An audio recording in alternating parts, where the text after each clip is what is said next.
the night the mountain screamed. Before we begin, if you're brave enough to walk into the coldest mystery ever recorded, hit subscribe, drop a like, and remember, some truths are buried deeper than snow. The search team arrived in the northern Urals after 2 long weeks of silence from the Dyatlov expedition. The air was razor-sharp, biting through every layer of clothing.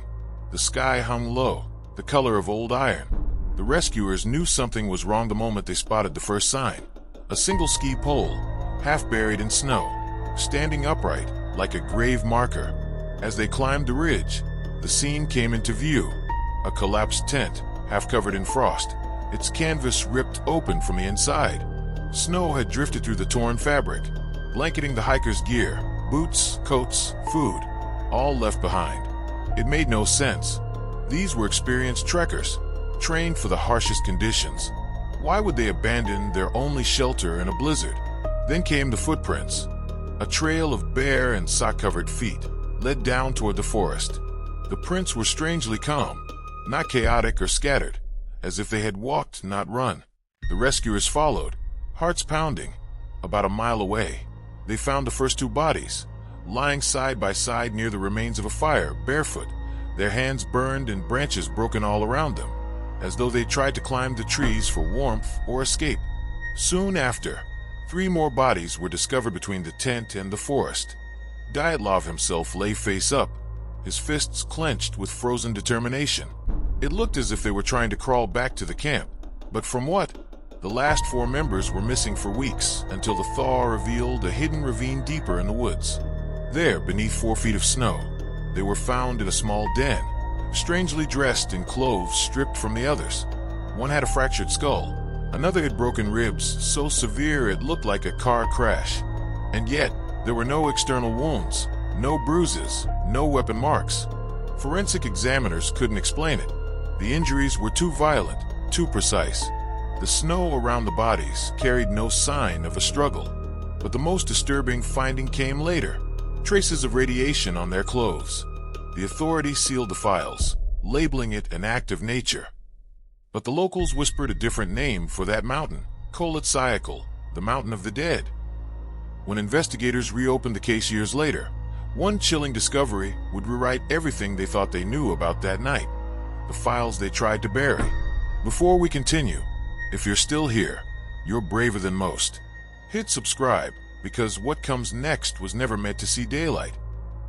The official Soviet report on the Dyatlov Pass case was supposed to close the mystery. But behind locked doors, investigators argued over one detail after another. Nothing matched, not the injuries, not the footprints, not the timeline. The lead investigator, Lev Ivanov, wrote in his personal journal that a strange orange sphere had been seen in the sky that night by witnesses in nearby villages. He later described feeling pressured to remove those notes from the final report. By spring, when the snow began to melt, a new piece of evidence emerged: a single camera, frozen in ice, recovered near the camp. Once developed, the film revealed images of the group smiling, laughing, preparing for their final climb.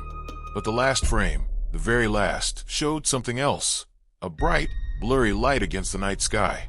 No one could say what it was. Investigators traced the hikers' path from their diaries, piecing together the final days. On February 1st, Dyatlov had written that the weather was turning severe. They had veered slightly off their planned route, setting up camp on the slope instead of in the forest below. It was a risky choice, exposed to brutal wind and snow. Yet none of it explained the injuries or the torn tent. Then came the rumors.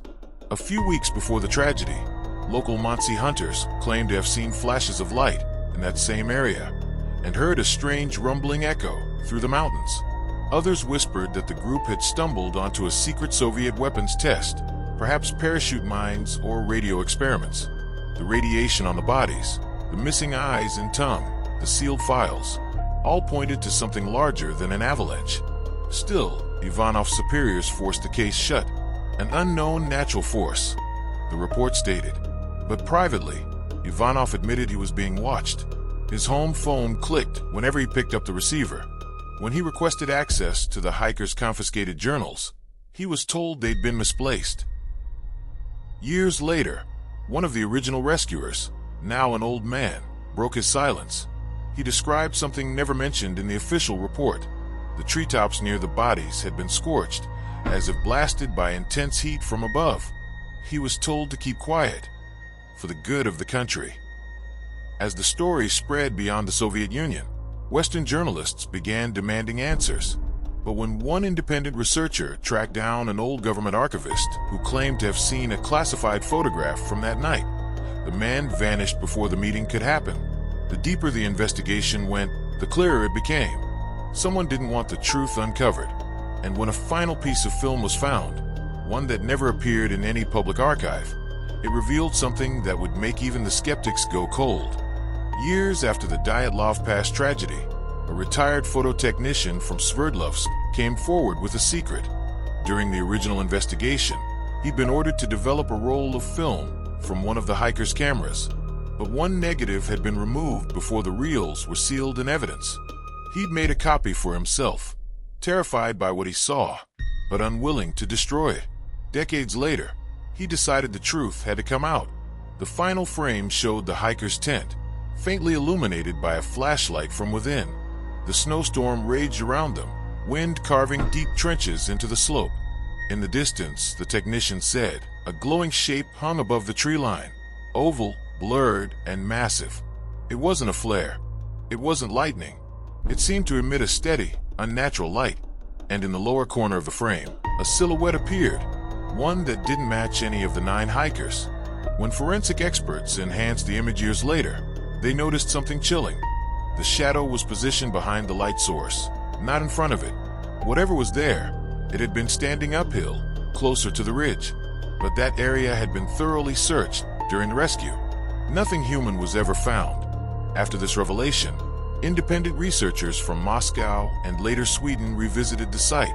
They found traces of metal fragments buried under decades of snow and ice.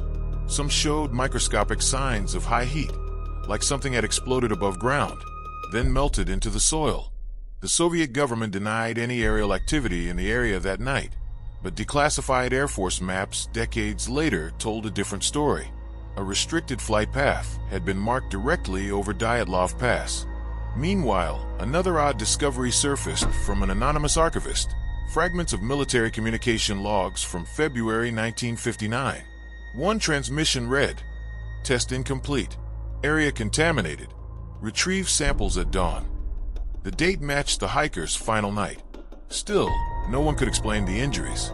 A Swedish forensic team reanalyzed the autopsy data and concluded the blunt force trauma was consistent with a high-impact shockwave, not an avalanche. Whatever struck them hit with enormous force, yet left no crater, no debris, no external damage to the tent. Families of the hikers pushed for another investigation in 2019. It reopened quietly, under tight control, and ended just as quickly with the same conclusion: avalanche. But insiders claim several new photographs were reviewed, ones never shown publicly, and sealed again under national security grounds. Today, tourists hike to the memorial stone that marks where the 9 died. They leave flowers, photographs, and notes written in Russian, English, and German. Every year, new expeditions climb to the pass, only to report the same eerie silence, the same unnatural stillness in the air. And then there's the tape, found in a university archive in 2021. It contained faint, static-filled voices, believed to be from a shortwave radio that belonged to one of the hikers.